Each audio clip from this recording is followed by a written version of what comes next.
Great. Hi, everybody. Welcome to Mediation and Beyond's YouTube channel. I am back with Galit Romanelli from Israel. We are in the third part of our series on infant feeding and being a mom and what all that entails. So if you haven't seen part one and part two, part one really was on choice, agency, identity, and part two was on intimacy after becoming a mom, which intimacy not with our child, but with our partner. And so if you haven't seen that, you may want to start with one and two, and then check out our third one, which really will be on support and information. So let me just introduce Galit. Galit is a mom, a wife, and she's a coach at potentialstate.com. Her husband, Asael Romanelli, is the founder of that. And she is the founder of her own organization, really, which is called M.Other Milk, which really the acronym would be MOM for that. Good, that was really creative. So M.Other Milk began from her very personal and the overwhelming emotions that followed her birthing experience and infant feeding. And she heard that every birthing story is different, and so she was prepared for the unexpected. But nobody told her that every feeding story is different. Nobody shared that breastfeeding is not necessarily easy or pain-free, and certainly nobody told her that it's possible not to produce enough milk. She was completely unprepared and unaware, and hence M.Other Milk was born. So there's your third baby, as you said earlier. Yeah, So it is. thanks for It coming is. back on to do Thank you. three. I really have enjoyed just Me having too. open conversation around infant feeding and birthing experiences and the relationship. So part three, we're going to talk about support. So I'm going to turn it over to you for what do we need to know as moms and as women, even Yeah. about Um, support. so I think that Colleen, part of it is a huge part of it is what you touched on at the first one, which is the wisdom, right? So as a new mom, I haven't yet experienced, I don't yet know what to kind of expect, but I have a mom. And she has been through the experience, and you know, there are other moms, maybe I have a sister who I have, and I think that sometimes we're so keen on you know, going to the classes and Googling and going to Facebook and things like that, when actually we don't turn to the people who are right there, which is, you know, our family and our moms. And I think that for me, that was kind of one of the biggest things that came up with me and my mom, was that I felt like my mom really prepared me for labor and for birth. I felt like she kind of gave me a very realistic and non-judgmental um, approach or lens into all the things that could happen or may happen, and that, you know, birth is extraordinary and amazing and wonderful and hard and difficult, and they don't call it labor for nothing, kind of thing. um, but somehow with the infant feeding, I never asked, and she never really shared too much other than just these like feelings of it being wonderful. But there was never somehow the conversation, and I think in general we put a lot of stress and we highlight a lot the birthing experience, and then everything kind of thereafter falls by the wayside, and we don't actually speak about it as much. And those things are just as important, and we can glean a lot of insight and information from our moms, from our, you know, sisters, sister-in-laws, what have you. And there's a lot of wisdom that should be tapped into. And I'll say that from my experience, I was even quite angry with my mom that she didn't share that it was that breastfeeding was challenging. And I remember saying to her, you know, like, you didn't prepare me, you didn't tell me, I didn't know. And what's funny was that, you know, I have a younger brother who's 12 years younger than me from my mom's second marriage. So I remember her breastfeeding. I remember, you know, I was 12. I remember seeing it, and I don't ever remember her expressing pain or discomfort or struggling, and it's not to say that there wasn't, right? It's just that she didn't share it. She didn't share Right. that part of the story. And the same also I'll say with my stepmom, because I was about 8 when her eldest was born. And they ended up combo feeding, which was something that I had never, until much later in my infant feeding experience, had anybody said, that that was an option, and that was, something that. So I think it's really important to, before we even start kind of Googling and going into the Facebook groups, is to have a conversation with the women in our lives who are already moms, and to really kind of get as much insight um, from their experience. And then for the moms who are sharing Right. from their experience, I would say that there, I think the tricky part is to really be mindful that your experience is yours, and to try and come to the conversation with as little judgment or shaming as possible, and really recognizing that, you're there to share your experience, whatever that was, and you can share how incredibly wonderful it was, or how incredibly challenging it was, but that ultimately you're there to share your experience, and to give, Right. wisdom from that perspective, but not to place any form of pressure or judgment or shame on new mom. Well, I think, it's every new mom's experience is different, but and you don't know what you're getting until you're in it, right? Right. You could hear a lot of stories, but until you're in it. But the goal of sharing the stories is that you then can look back and have something to draw upon. Or like if your breast is engorged and you're not producing, and could remember that mom who said, that was my situation, and so I put hot water, Right. and I massage Right. my breast, or do you know what I mean? And so that's the benefit of sharing. You're never going to know until you're in it, but you Right. can have it to draw upon, or remember that person who said it, and then you can reach out because that person now matches similar stories. Right, exactly. And that's exactly why I actually founded Mother Milk, because I felt like you don't know how your story will resonate and help another woman. And it might not be exactly the same, because no two stories are alike, but she may find some answer or some comfort in knowing, oh, this is similar to mine, and so I'm not alone. Right. Right. And that was actually exactly why I started Mother Milk, because I just wanted to get as many experiences and as many stories out there, so that, it would illuminate or be a resource for whoever out there that needed it. And it would, it struck a chord for this woman. Great. So now she feels less alone, because it is a very challenging time, and there is, I think, a lot of loneliness. Um, and I remember also with my mom, that when I finally kind of decided that it was enough, and I had to give formula. I remember then she kind of said, "Oh, well, I was formula fed," and I was like, "Mom, where have you been?" Like, and she was like, "Oh, well, I didn't, because it had never kind of been part of our discussion." And it's so funny and kind of ironic to me that, we put so much weight at the time of, the first few weeks and months and however long, about, like, breastfeeding, but then we forget to pass on this information. And, if it's so important, then, like, let's pass it on. So it's funny because, it's not really important how we feed our babies. It's important that we feed our babies, but I think it is very important that we share our experiences and our insights, Yes. and what led to what. Um, On this too, and I shared with you another time, was like my my mom was a nurse, but she didn't breastfeed any of us, and had never wanted to. It wasn't that she couldn't, she just had no zero desire to do that, and was but when I got pregnant with my daughter, like I was very much, I want to do this.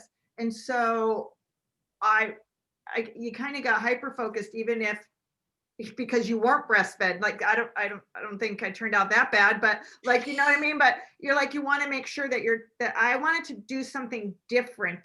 But I loved what about my mother was that there was no, there was no like saying to me, well, see, you should have just give, just get, like, there was an encouragement. Right. And I needed that Right. encouragement from my Right. sister. Remember my sister standing in the shower with me, massaging my breast. Like, Yeah, like there was that's the support. sisterhood. Yeah, that's the sisterhood of motherhood. Yeah, absolutely. And And my I think that sister, let me just say this because I think it's important, because even if you're a woman watching this today, if you don't have children, you can still be supportive of the direction your friend or sister or whoever wants to go. And like, you don't have to have the experience, but you can just right. have, but every woman can be supportive. Supportive. Right, right. And to that I want to say I think the most important thing, and this is regardless of whether we have an experience or not of kind of motherhood, is that we come judgment free, like there is no wrong or right way. There's so many things that determine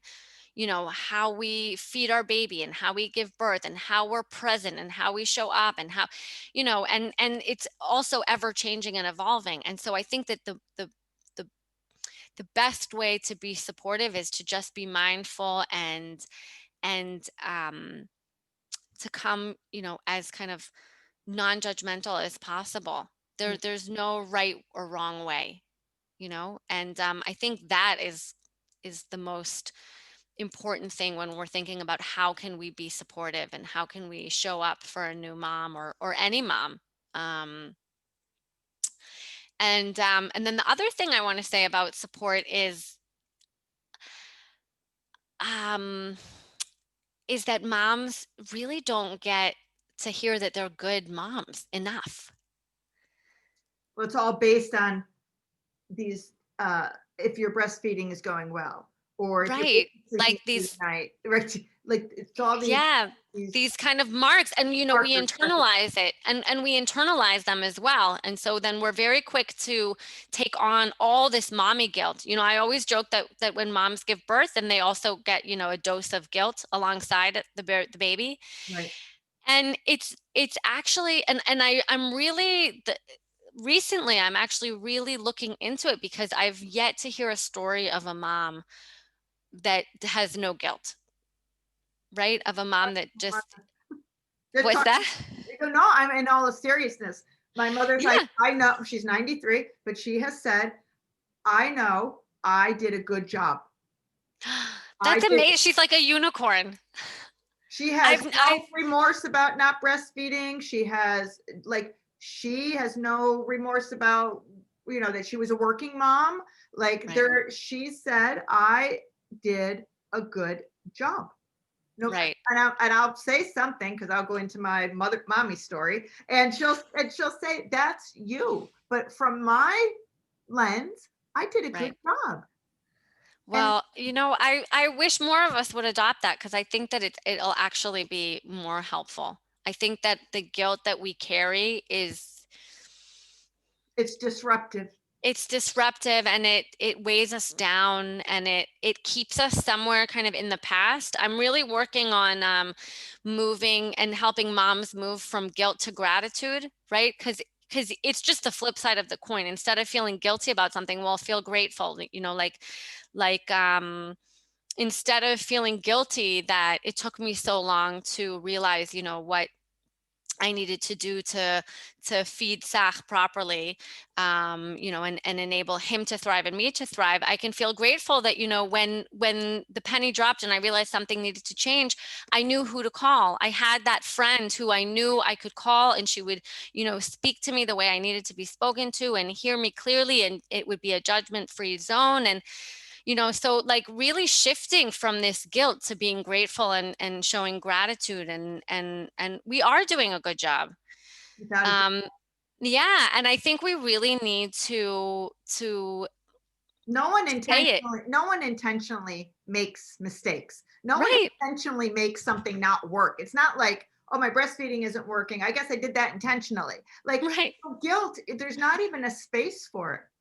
because Right. it's not, Right. there's nothing intentional going on. Right. And so I think that that's one way that, that's kind of like the self kindness and compassion that we as moms need to start showing ourselves. Yeah. Um, and, and then our close circle needs to kind of echo that of, you are a good mom, you are doing a good job. We do see you, we're acknowledging that. And I think the kind of judging and shaming really we needs to soften and stop, and it starts one mom at a time, the way we relate to each other, the way I relate to myself as a mom. So I think those are really, really important steps that we kind of can start taking in order to support each other more. Well, I think when you do that, we will be better women, Yeah. just better women, because we will feel more supported. You'll feel uplifted from your community. You'll feel uplifted from your Yeah. tribe, your close Yeah. circle, and Absolutely. it changes you, Yeah. Yeah. because And gratitude can change you. yeah, and what's so interesting in that respect is that I think when you start feeling kind of more grounded and grateful and less guilty, then you don't partake in the judging and shame, right? Because it kind of it doesn't seem relevant. I don't need to make someone feel bad for their choices because I'm confident in my choice, right? There's enough room for both choices. Exactly, exactly. And then we're able to kind of see a bigger picture and be much more empathetic towards other moms who made a different choice or went down a different path than ours. I love that. Um, And so, Gali, in our series here, so we've touched on choice and agency and identity about being a new mom. We've touched on the relationship around intimacy with our partner after becoming a new mom. We've talked about not having judgment-free zones around infant feeding and how we address that, right? yeah, And then we talk definitely. about here in our last one about support and people where they can get information, and to kind of look at look at the close circle, and Yeah. whatever someone tells you, it's just information. You do with the information what you want. So after putting it all together and kind of, which is what your M.Other Milk is about, it's like, put it, we're giving a really big snippet of what the work you're doing, and hopefully the work all of us are trying to do around supporting women. In a nutshell, kind of, what would you like to say to new moms? So it's two-part here. So saying something to new moms. So a woman laying in bed midnight, her baby's just finally got it to sleep, and her husband's or partner is sound asleep next to her, and she's scrolling through YouTube and sees this. What would you say to her? And then what would you say to other women, such as yourself or myself, who have already given birth? Our children are older. You're in a different stage than I am, but still we're past that early stage. So it's twofold. So the woman who's a new mom, and then the women who can are in our stage. Yeah. What's a word of pearl and a nugget of wisdom? Well, a negative wisdom to both, I would say, is that we're good moms, because I think that it's we always need to hear it. I think also, I sent a text the other day to my mom and I was like, "You're a good mom.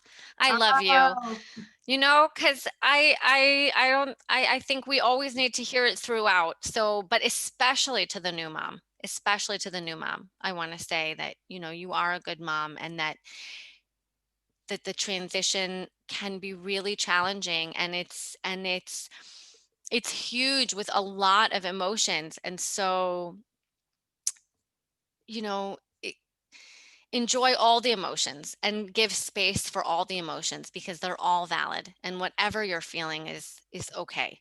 um and then for the kind of more seasoned moms, I guess, or you know um I would say, share your wisdom. mhm. Share your wisdom. And I think that by saying it that way, I really, really appreciate you kind of calling it wisdom. And by saying share your wisdom, it also kind of celebrates the magnitude of motherhood Yeah. and the experiences. Yes. And there's a lot of wisdom in women. Yes, is un so much. that is so untapped and Yeah, unspoken, and there's so much that we don't give voice to. But at the very foundational pieces of being a woman, there's we need to share our wisdom, and I do believe that even if you haven't had a child, you can support your sisters absolutely. who are in that stage of their lives, and don't underestimate your value. Right, and you still have wisdom, right? Even though you haven't walked down the path of motherhood just as a woman, you know, there's so much wisdom there. Yes. Yeah, So I love this series. me I too. I really could go. I could spend hours on here with you. Like, I just love it. Me too. And so and we will be back on in the new year. We'll come back. But thank you so much for doing this 3-part series. It's so enormous. I will put all your contact information below. Thank Please subscribe and go check out Galit Romanelli at m.othermilk.com, I believe. And then .org. .org, sorry, and then potentialstate.com. Yep. Okay. Thank you so much, Colleen. Oh, absolutely. And happy holidays to you Happy and your holidays. family. And Thank you. I will see you in the new year. I hope so. Bye. Thank you Thank so you. much. You're welcome. Bye-bye. Bye bye.